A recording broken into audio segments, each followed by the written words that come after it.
All right.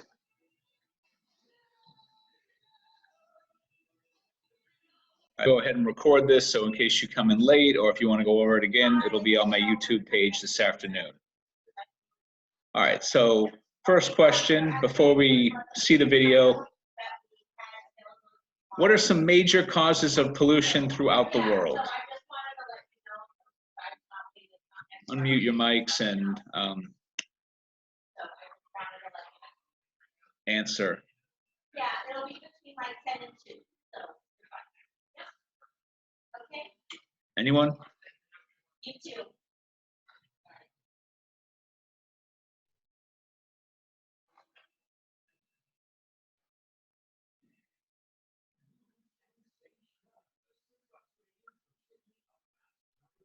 Can we look it up?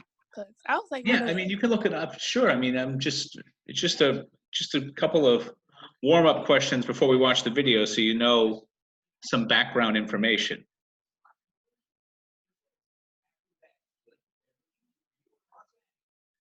So when you think of pollution, what do you think of?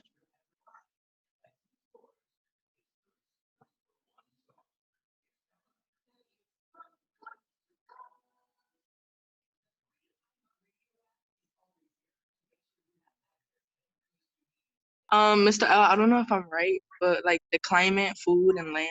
Like Yeah, that. definitely has elements of pollution, especially like if you look at Los Angeles. Yeah. There's a lot of smog, not so much now because no one's on the road. But yeah, the climate, acid rain, the ozone layer, all caused from pollution, the ozone layer depletion. Bad air quality,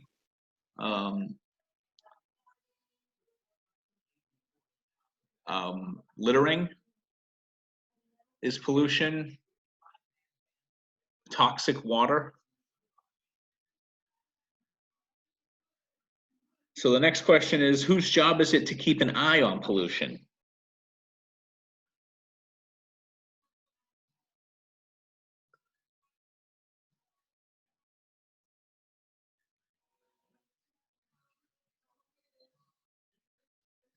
I mean, do you think it's the government's job to keep an eye on pollution?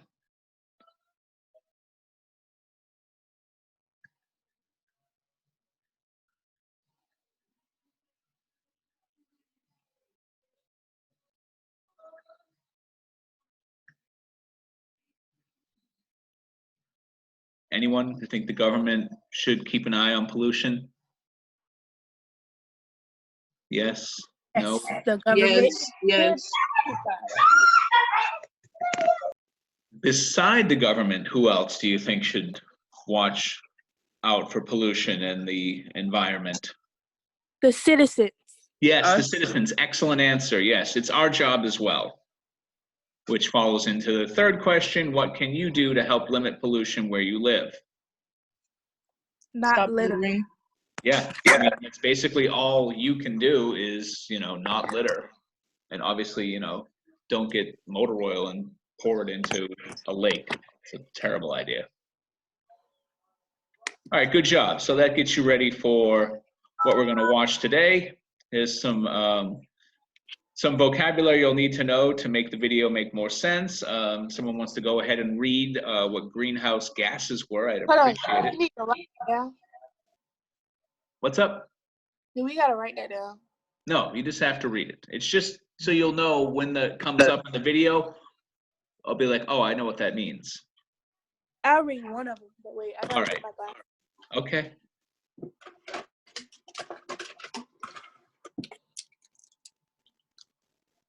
Whenever you want. It says greenhouse gases, right? Yes. Let's see. A gas that contributes to the greenhouse effect by absorbing infrared, radiation, carbon dioxide, and Chlorofluorocarbons. Yeah, that. Yes, that. All right, who wants to read carbon emissions? Nancy Reed.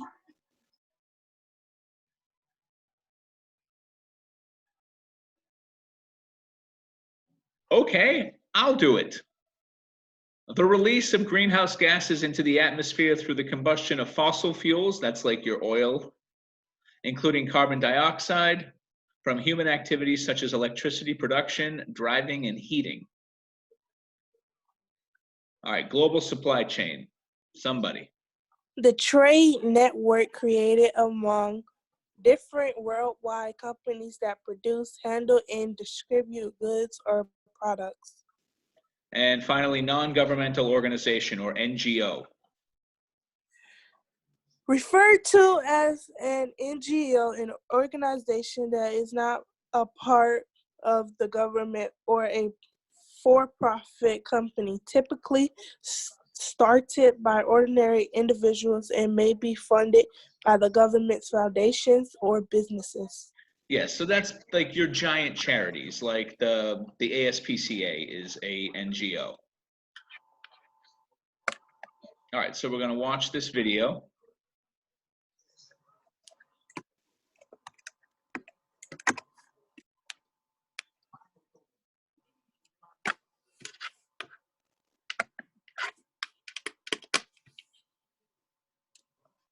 All right, so let's...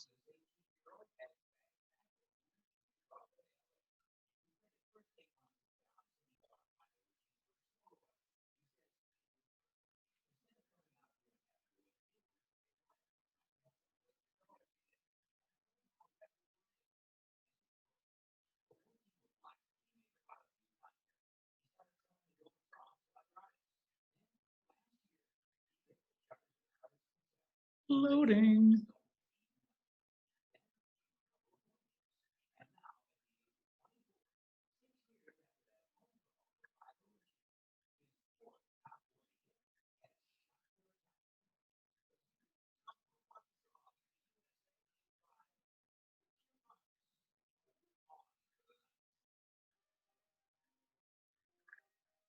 All right, here we go.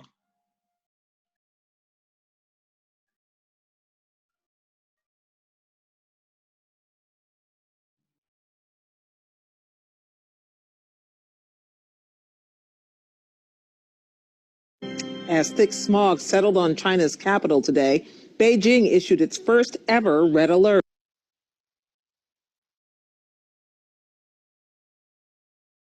The country's highest possible warning prompted citywide school closings and driving restrictions. The scenes are a stark reminder of the huge environmental price China has paid for becoming the world's factory, a problem experts say the government is now taking seriously. One gauge of that is the free rein given to a non-government environmental group. Fred DeSam Lazaro reports from China as part of his ongoing series, Agents for Change. The inspectors came calling recently at this massive textile factory in the eastern city of Hangzhou. The plant is part of the Sanyuan Company, one of the icons of China's rapid rise as a manufacturing powerhouse. It produces 2 billion feet of patterned and dyed fabric each year for clothing makers and retailers around the world. This plant also produces some 60,000 tons of wastewater, and a 2013 investigation found it was not being adequately treated.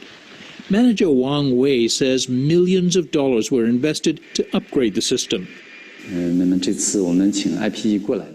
Today, we invited IPE in to show them our changes, our improvement in environmental protection, so their inspectors can see we are in compliance with government requirements. But IPE, the inspectors, are not from the all-powerful government. The Institute of Public and Environmental Affairs is a small non-government organization. Ma Jun.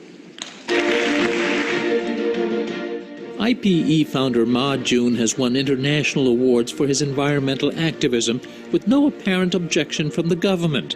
He's used technology and political savvy to take on China's powerful industrial establishment, says Linda Greer of the Washington-based NRDC, the Natural Resources Defense Council, which has partnered with IPE. I think he's an astute observer of what are the problems and how can they best be solved in China.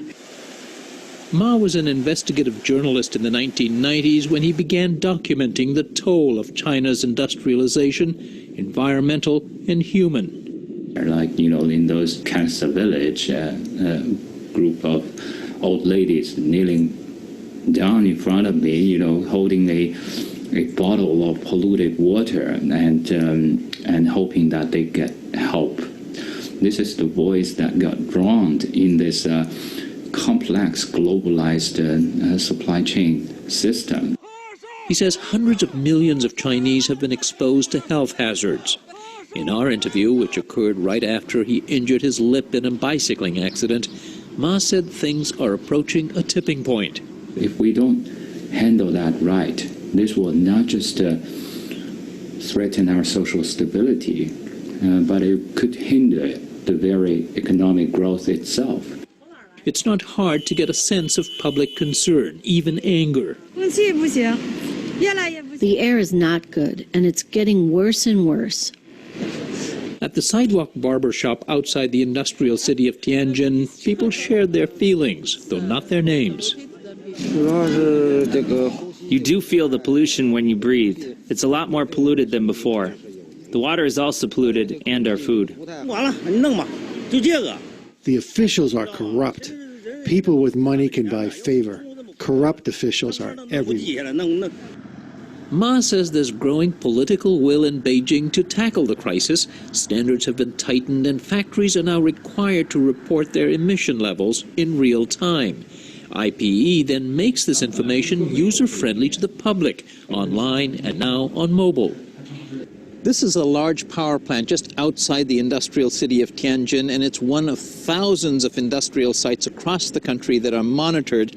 And that information is readily available to anyone who's downloaded the IPE app onto their smartphone. As it turns out, this plant today is well within the range of allowable emissions.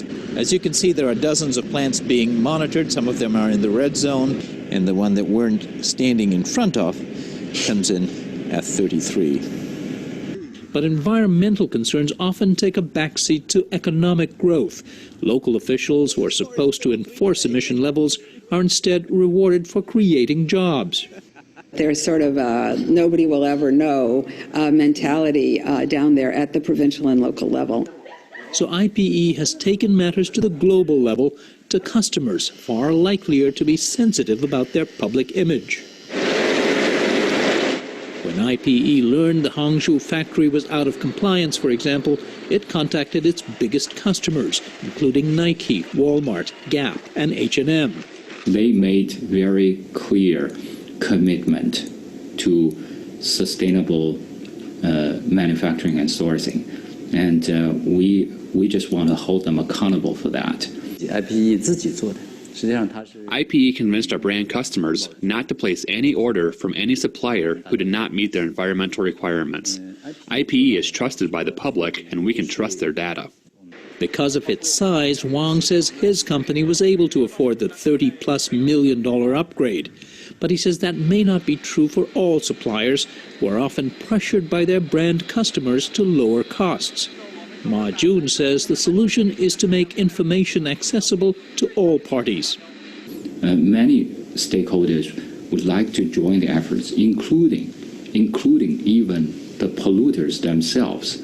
They pollute. It's not because morally they have a problem, but more because the mechanism now is rewarding those who cut corners to save cost. So I think that we can level the playing field. One way IPE does that is by publishing an annual transparency index. And today I would like to announce the top 100 brands and their rankings and scores. The index ranks international brands on how they've dealt with suppliers that are violating pollution laws. Are they working to reduce emissions or increase recycling, for instance? Scores have been on the rise, and the score for Apple has exceeded 70 points. Apple ranks number 1, ironic since the company initially declined to work with IPE. It relented after IPE's investigations linked several polluting factories to the Silicon Valley giant. Today, Apple and several global brands use the group's data as a resource. Here's retailer Target's Nin Trin. We look at IPE to ensure that there are no irregularities. What is the progress of our suppliers that have irregularities that need to be reported? Several, like Macy's, JCPenney, and Victoria's Secret, were rated at 0. The brands insist they monitor their suppliers. Macy's and Penny told us they never heard from IPE. The group says each brand was contacted by letter. Ma says IPE will add brands on the next version of its mobile app, not just the factory names that mean little to consumers, especially in the West. China's pollution problem is caused by about 1/3 by export to America and to Western Europe.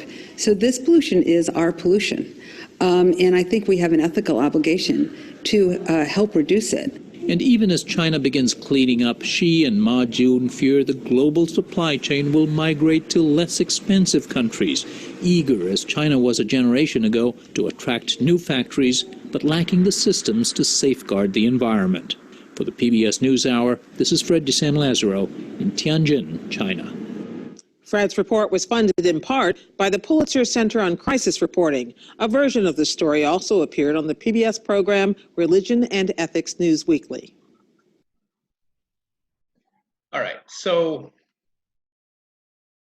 to basically sum up that video, we learned that there's a huge amount of pollution in China from all the things that they're making that are primarily going to Western Europe and the US. And although pollution is terrible and they want to stop pollution, it actually costs them more to stop it, is what they said. So they would lose money if they produced, less pollution, or if what they produced was cleaner. Anyone else find anything different?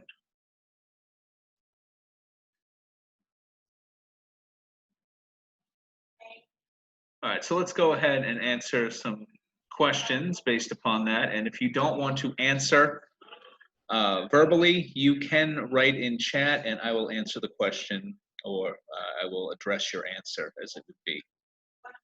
So here are... Why you now? All right, so we go back, and here's the first discussion question.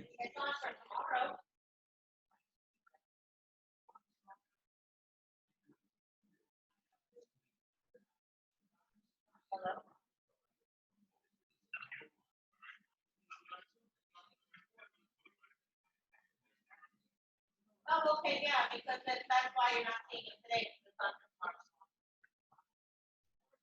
Welcome.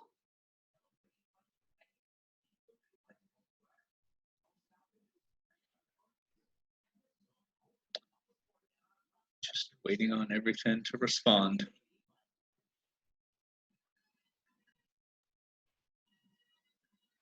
All right, so the first question.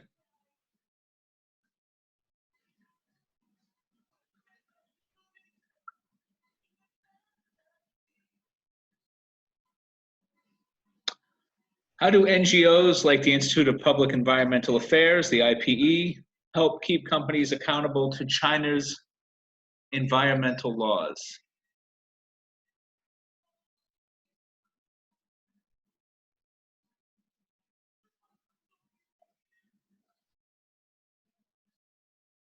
Would someone like to answer?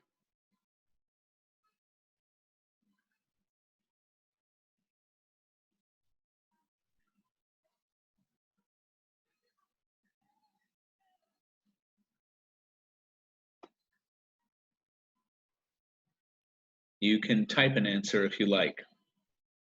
NGOs, of course, are non-governmental organizations, and the IPE is the Institute of Public and Environmental Affairs. So how do they keep these companies accountable to not produce tons of pollution?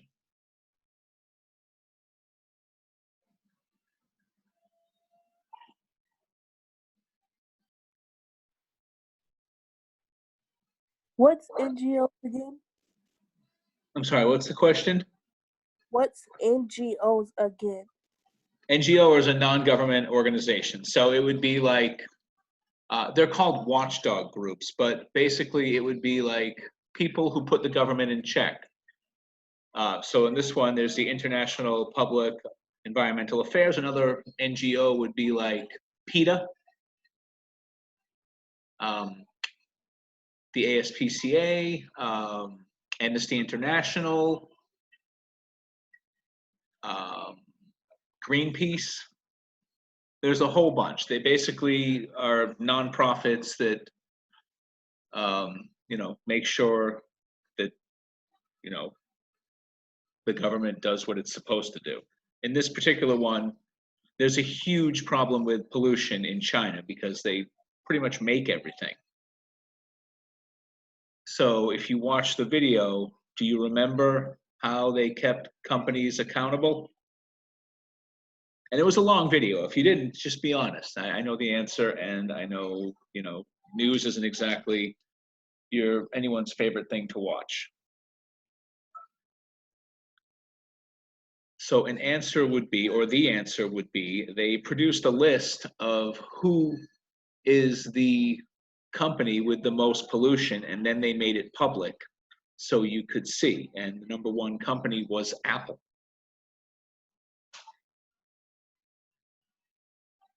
Now that we know that, let's see if we can answer the second question. Do you think IPE's index ranking global companies is an effective way to encourage safer environmental practices? So is putting everyone's name on a list saying this is how much pollution they're accountable for, does that make them want to produce less toxicity or promote or pollution, or does it just say, I still got to make money, so I don't care? What do you think? Yeah, they're still thinking that, well, I still gotta make my money, so basically. But does putting out a list saying, hey, Apple is producing the most pollution in China when this video was made, does that make them look bad in the eyes of people who buy Apple products? Or do you think it doesn't matter because because we're here and they're there, and people just kind of figure, well, if it's not at my house, it doesn't matter?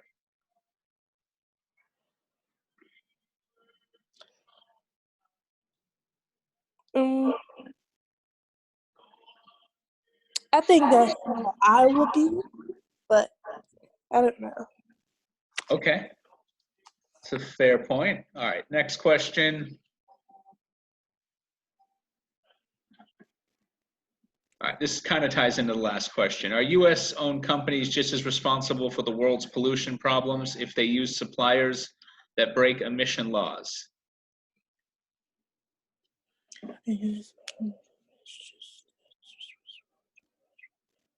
We kind of just went over that question. I mean, they're talking about how, Walmart, for example, is a US company, but a lot of the stuff they produce is in China. So if they're using Chinese suppliers that are breaking pollution laws, even though they're not in this country, do you think that they still have some responsibility? Yeah. Yeah, of course. And then this is the toughest question for you. All right. Would you stop buying products from brand name labels like Apple if they didn't abide by environmental policies put in place to help reduce pollution in China? Like, are you going to stop buying if you're an Apple fan and have an iPhone? Would you not buy the iPhone 12, let's say, because you know that they produce a lot of pollution in China? Or would you still say, I want a new iPhone? I think I would stop buying them.